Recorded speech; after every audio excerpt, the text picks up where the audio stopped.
Y nos acompaña el ministro de Economía de la provincia, Martín Kestner. Buenas noches, ministro, gracias por venir. Buenas noches, gracias por la invitación. Esperaban este resultado, pero ¿qué significa en realidad?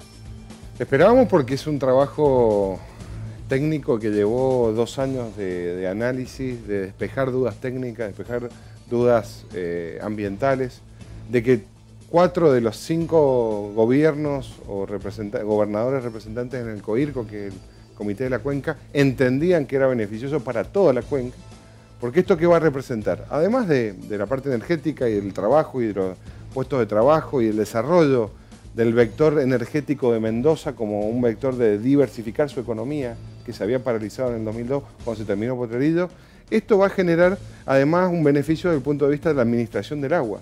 Pero no solo para Mendoza, sino para todos los que están río abajo.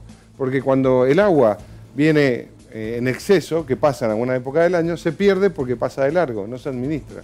Y hay otras épocas del año donde falta. Y ahí es donde nos falta a los mendocinos y a todos los miembros de la cuenca. Entonces, realmente eso nos va a permitir administrar y tener un flujo constante de agua. Desde el punto de vista ambiental es muy positivo. Por eso creemos que el fallo del laudo que acaba de firmar el presidente Macri lo que hace es ratificar lo que entendieron los demás gobernadores con sus estudios técnicos. Es decir, no era razonable que hubieran 4 provincias equivocadas con todo el estudio técnico que había de base. ¿Qué nos va a significar esto? Va a significar una obra que se viene discutiendo desde la década del 70, que va a modificar otra vez la matriz productiva de Mendoza y la matriz energética del país, porque equivale a 5 veces el tamaño de Potrerillo en términos de generación de energía. Con esta obra se va a poder asistir a más de 740.000 viviendas en Mendoza y en el resto de la Argentina. Pero durante el proceso, que no es un proceso que va a inaugurar el gobernador Cornejo, es decir, no es una obra para la política, es una obra ni siquiera para el próximo gobernador.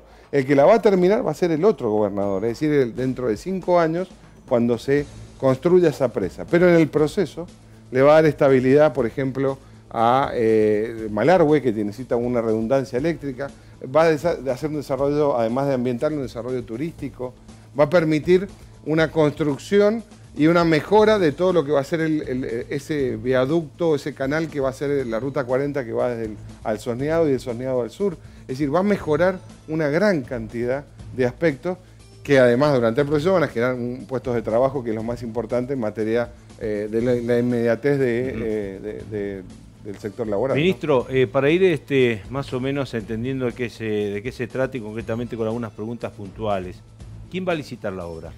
La obra la tiene que licitar el Gobierno Nacional, porque ustedes recuerdan de cuál es el origen de esta obra. El origen de esta obra fue un acuerdo que se hizo oportunamente en el gobierno de Julio Cobos con el presidente Kirchner, donde estábamos a punto de ganar un juicio por la promoción industrial y La Pampa decidió llevarse la plata y hacer alguna obra en alguna parte de la provincia, y nosotros acordamos que íbamos a hacer esta obra.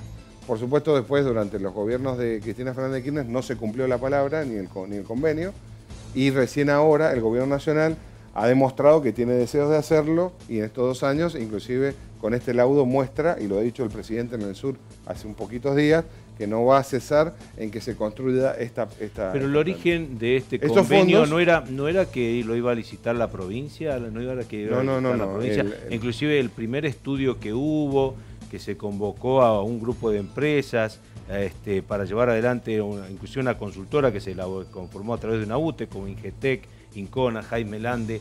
Es decir, no era que de pronto la provincia tenía que licitar esta obra, porque es una obra propia esta. No, es una obra que va a quedar la va a licitar con fondos nacionales la Nación, y va a quedar en propiedad de los mendocinos, porque es un acuerdo sobre un litigio que teníamos listo en la Corte para fallar. La construcción en el Gobierno Nacional tiene que ver que es el organismo que después además va a hacer los acuerdos con la venta de energía y que va a establecer además ese proceso. ¿Quién va a vender la energía? La energía la va a vender, por supuesto, CAMESA y el Sistema Interconectado Nacional, y las regalías son mendocinas. Claramente, ¿por qué? Porque eso es así en el Sistema Interconectado Nacional. Ahora, ¿por qué consideramos nosotros que es importante este proceso? Porque en el medio hemos ido trabajando también en la preparación de la documentación técnica. Yo le técnica. pregunto esto de la energía, es muy importante, sí, lo que usted acaba de marcar. Sí. ¿Por qué uno recuerda el caso de Santiago Felipe Llaver?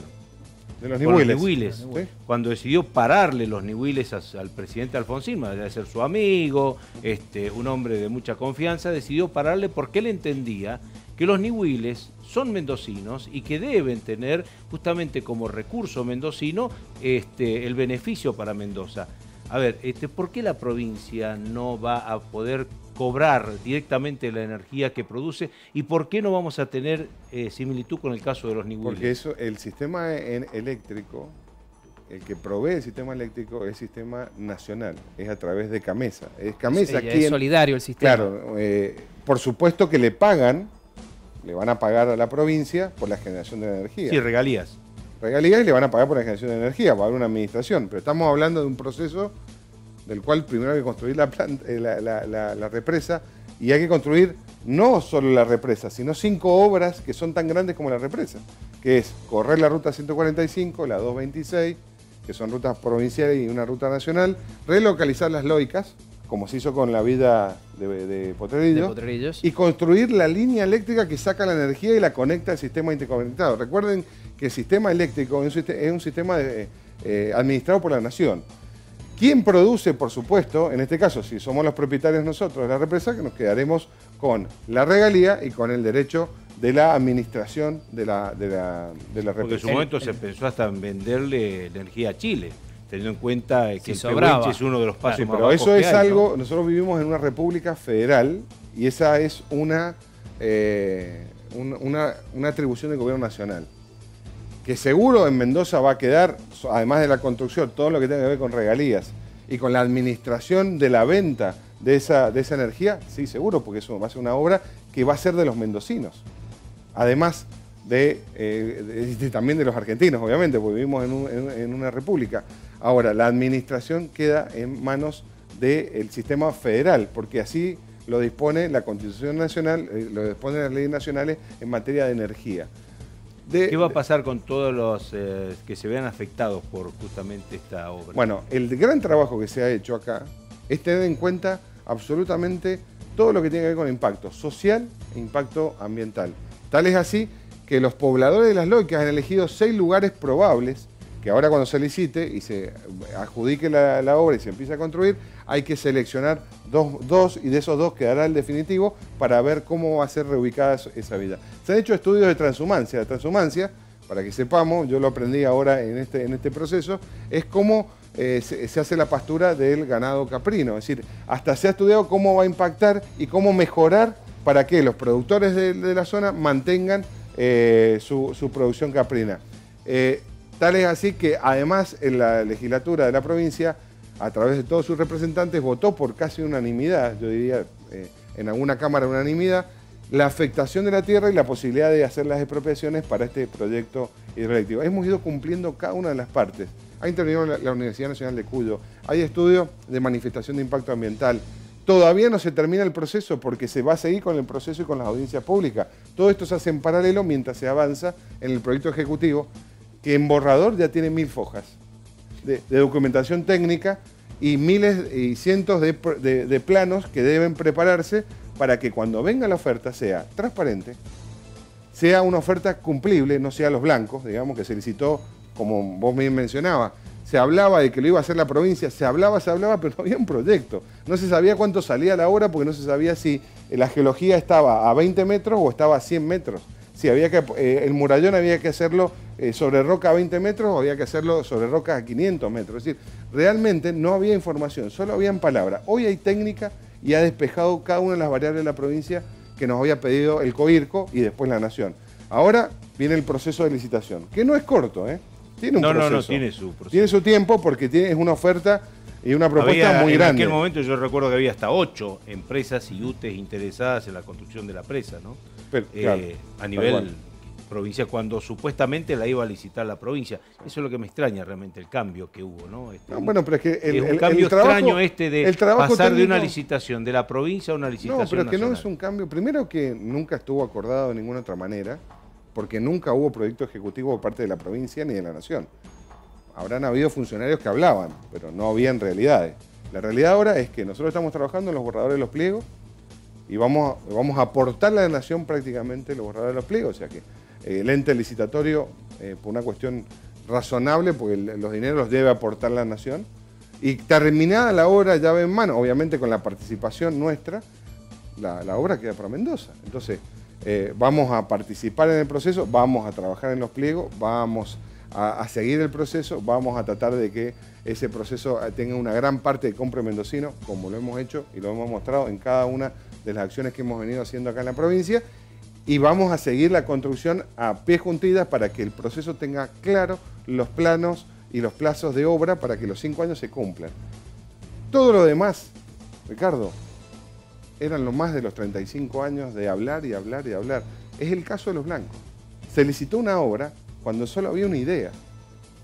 Entonces, cuando vos tenés que cotizar una obra que no sabés si van 5 metros cúbicos, 10 metros cúbicos, si tiene una pieza la casa o tiene 4 habitaciones, claramente después entras en un proceso que demora 10, 15 años de no, esto no era, no me faltó plata. Para lo importante de esto... ¿Cuánto va a costar la obra más o menos? La estimación está arriba de los 700 millones de dólares, ¿sí? Y la construcción 5 años. Que eso es lo que estamos logrando después de haber hecho todos los estudios técnicos. Claro, serían unos 7 años aproximadamente y más o menos hay que calcular unos cuantos meses para terminar la parte técnica, aprobar y llamar a licitación. Estos serán un par de meses más, o 2 o 3 meses más. Después la Nación llama a licitación internacional, con la participación de Compra Mendocino, por supuesto. Y después hay un proceso de no menos de 6 meses para que se preparen las ofertas. Y lo que se gana en la preparación de oferta, en darle tiempo y en hacer muy técnicamente el requerimiento que va en los pliegos, es tiempo que se gana en la ejecución después y no hay dudas en la ejecución. Si a vos le das la casa con el plano, con cuántos metros cúbicos, dónde va la pared, van a ir más rápido el constructor de que si vos le decís, mira, haceme una casa más o menos y después vamos viendo, ¿no? Bien, por sí o por no, ¿esto para todas las negociaciones que hay con La Pampa ahora en este momento? Por el tema del cauce No, son cosas distintas. Son cosas distintas. Una cosa es la obra de Porcelo del Viento y otra es el afán que tenemos de seguir acordando con La Pampa, a pesar de que ya en el 80 tuvimos un fallo de la Corte, a pesar de que nos ha pedido la Corte que nos pongamos de acuerdo, nos estamos poniendo de acuerdo, y que lo que hacemos en Mendoza, y somos reconocidos a nivel mundial, que cuidamos el agua, invertimos en el cuidado de agua y hacemos las obras para eso, y eso lo pagamos los mendocinos también. Así que creo que eso es el capital más importante, y creo que La Pampa, si hay información técnica valedera, vamos a encontrar un acuerdo. Si lo transformamos en una cuestión política, pasa a ser un boca arriba y no tiene sentido.